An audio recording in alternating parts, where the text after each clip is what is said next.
Pacquiao!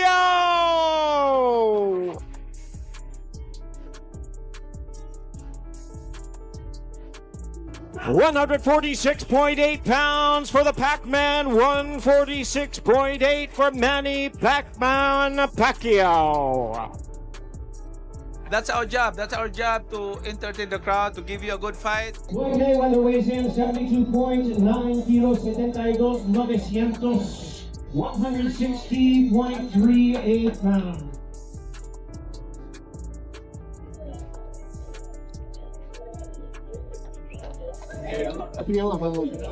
Well, I've been here so many times before, and just the atmosphere, the people, it's a great turnout, and I truly believe it's going to be a great event. Floyd Mayweather had a heated first face-off with Manny Pacquiao ahead of their rematch, creating intense tension.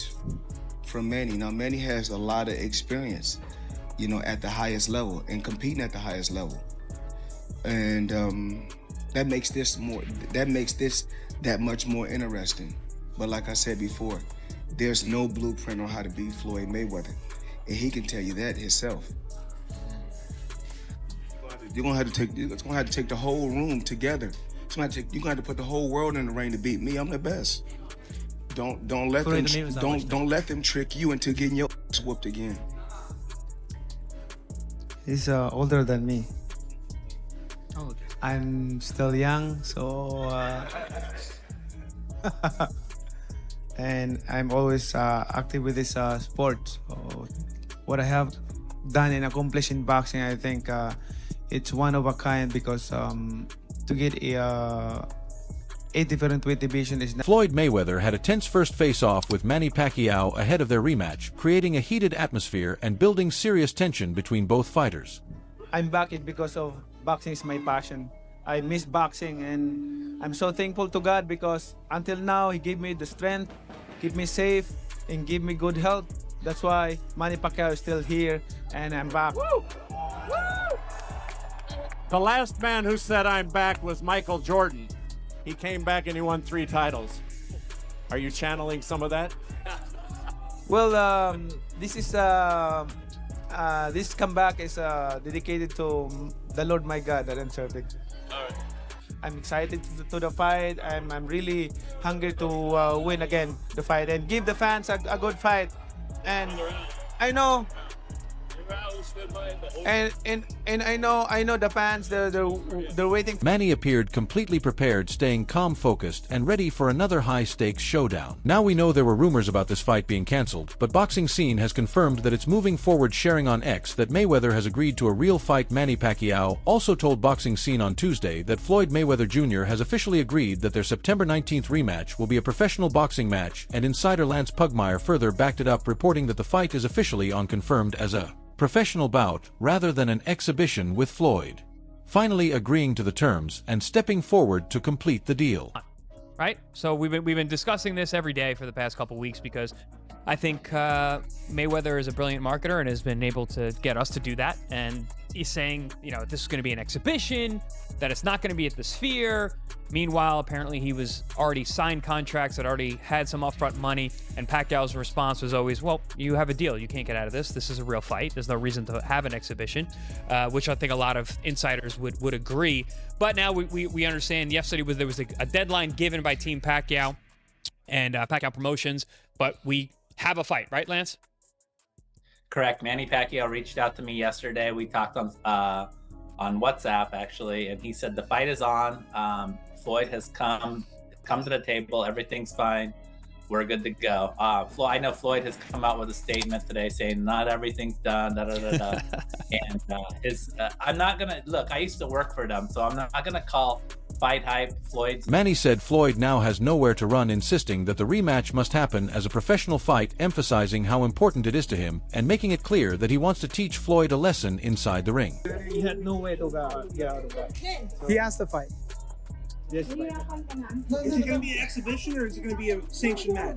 No, sanctioned match.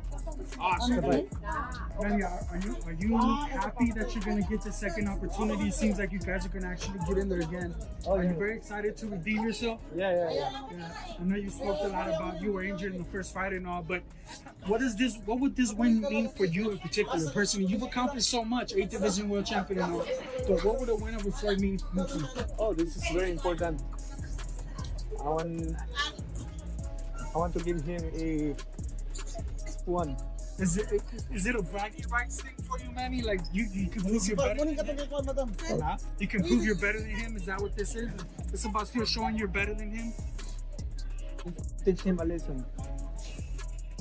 I don't know, I think so. Okay, how do you like the new gym? You own now the Mayweather gym, now it's the Pacquiao gym. Oh, I like it, I'm excited. I heard the Mayweather promotion CEO say that if you guys have a successful rematch, there could be a third one. Manny, are you open to a trilogy? What is that? With Floyd, are you open to a trilogy?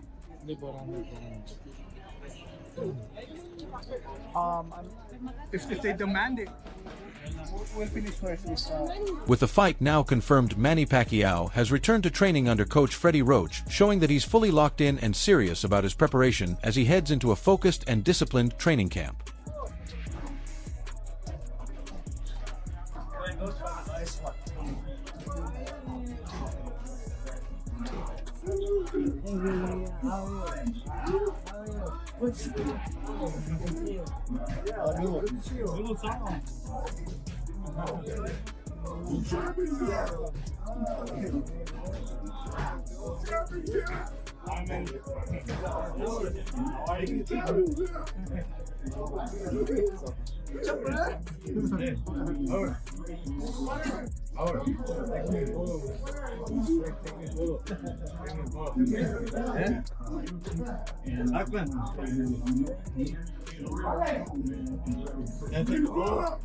Pacquiao said he will begin training again at Roach's gym, highlighting his full commitment to preparation as he works on sharpening his conditioning and getting back into peak form ahead of the anticipated rematch.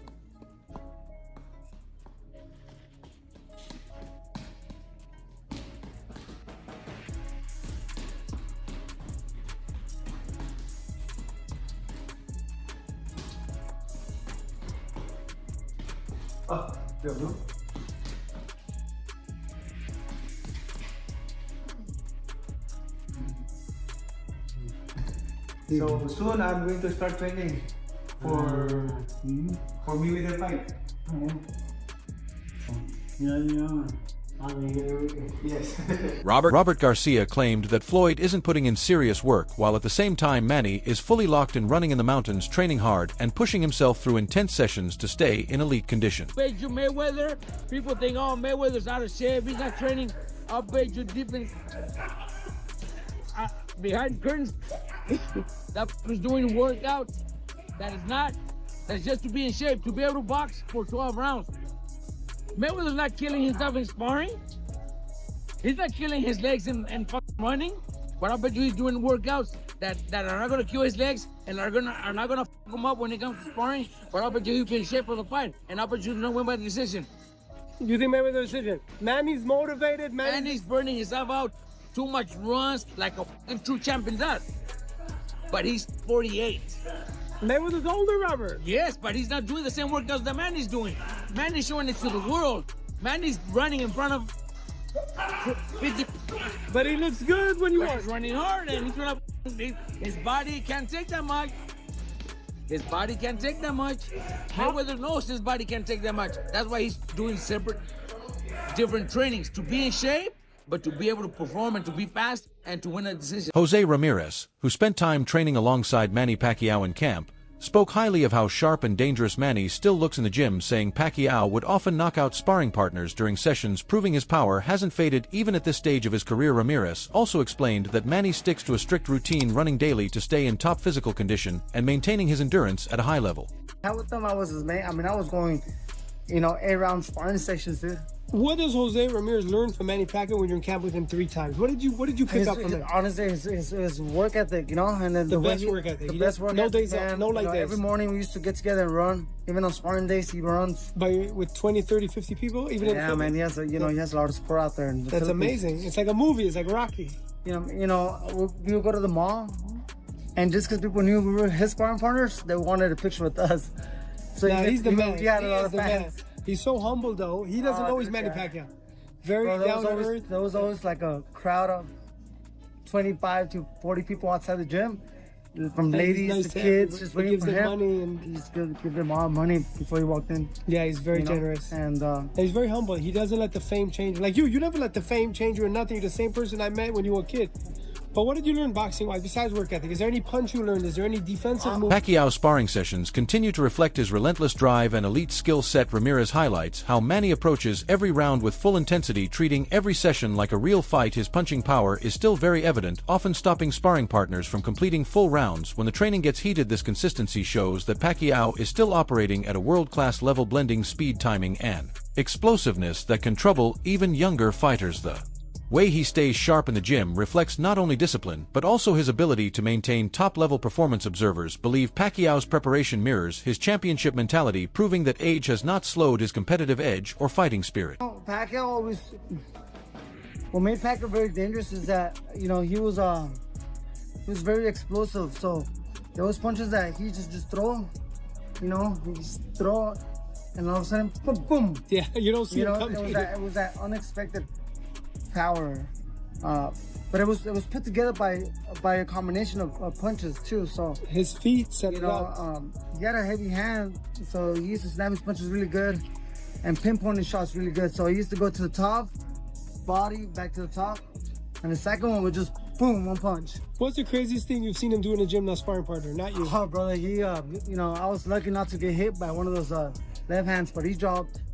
Everybody. Every camp, he would drop one fighter, one sparring partner. And that's it. Clean. And they don't come back next camp.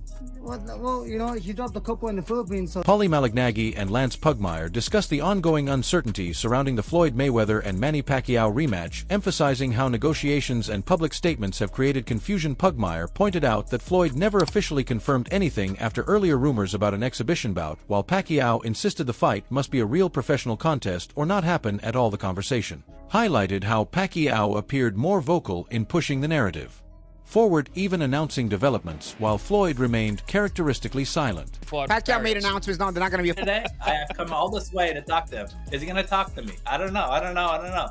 And then finally, at the last minute, hey, what do you need? So Malignaggi reflects that this situation is very similar to Mayweather's past behavior, where even journalists like Pugmire often struggle to get direct confirmation from him. Floyd's unpredictable communication style usually leaves everyone guessing until the very last moment. Algerai adds that Mayweather's negotiation tactics are highly competitive, explaining that Floyd rarely meets opponents halfway. Instead, he prefers controlling the entire situation, making sure he wins not just in the ring, but also in negotiations, business, and public perception. This mindset explains why there has been so much delay and uncertainty around the fight. Despite all the confusion, the panel agrees the matchup always felt inevitable and suggests that once Floyd decides he is fully ready, he will make it official in his own way. Until then, they recommend patience, as this slow process is typical of how Mayweather operates. It is a fight. Manny Pacquiao says being undefeated does not automatically define greatness, questioning Floyd Mayweather's self-proclaimed GOAT status. He explains that many fighters have retired without a loss, so that alone is not a unique or unmatched achievement in boxing history. Pacquiao instead highlights his own accomplishments, pointing out that he is the only fighter to win world titles in 8 different weight divisions and to become a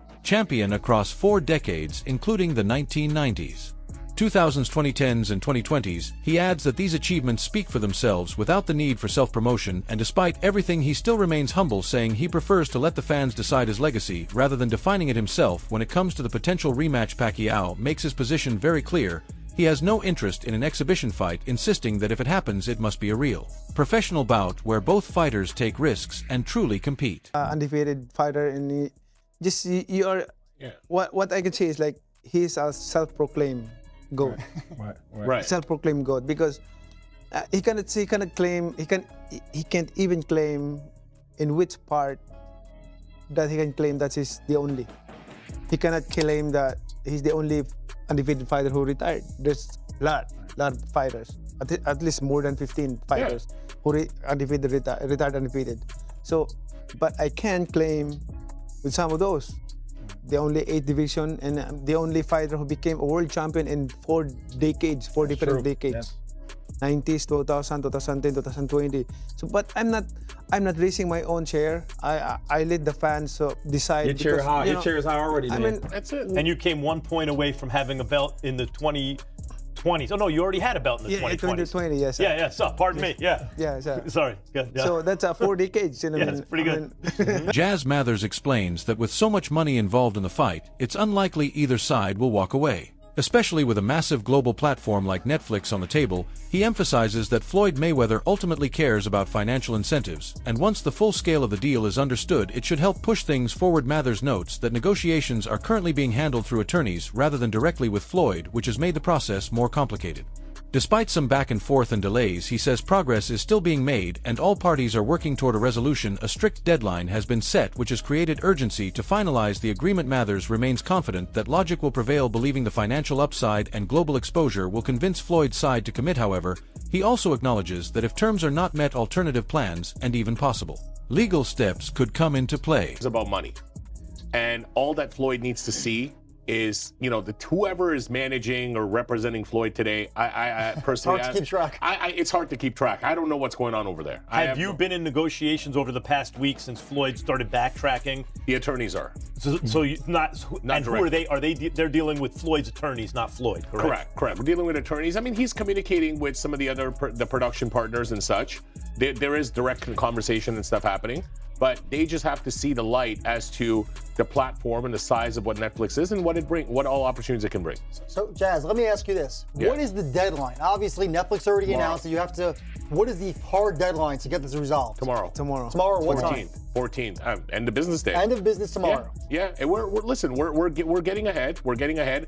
As long as he's got smart people around him that can see the size of the opportunity, then they can make him a lot of money, more money than he's made in the last 5 years. Wade Plemons says there is a clear risk with a fight like this because it is being built around the idea of 2 GOATs. Referring to Manny Pacquiao as an 8-division world champion, he points out that while the label carries huge weight, the reality is that both fighters are no longer in their prime. Even though they still have massive names, he notes that Pacquiao, despite being 46 years old, still looked decent against Mario Barrios, showing he can compete at a certain level. Meanwhile, Floyd Mayweather has stayed active through multiple exhibitions, including bouts with Logan Paul and John Gotti III, and still displays sharp reflexes, even if the level of competition is not the same. It's like Manny Pacquiao, 8-division world champ. What are we talking about? And he doesn't necessarily look like that, but I will say Manny looked decent enough. I get 46 years old versus Mario Barrios, so he still got it at least to some degree, and we've seen Floyd in these exhibitions, you know, with Leah Gotti's stepbrother. If you know, you know. John Gotti III.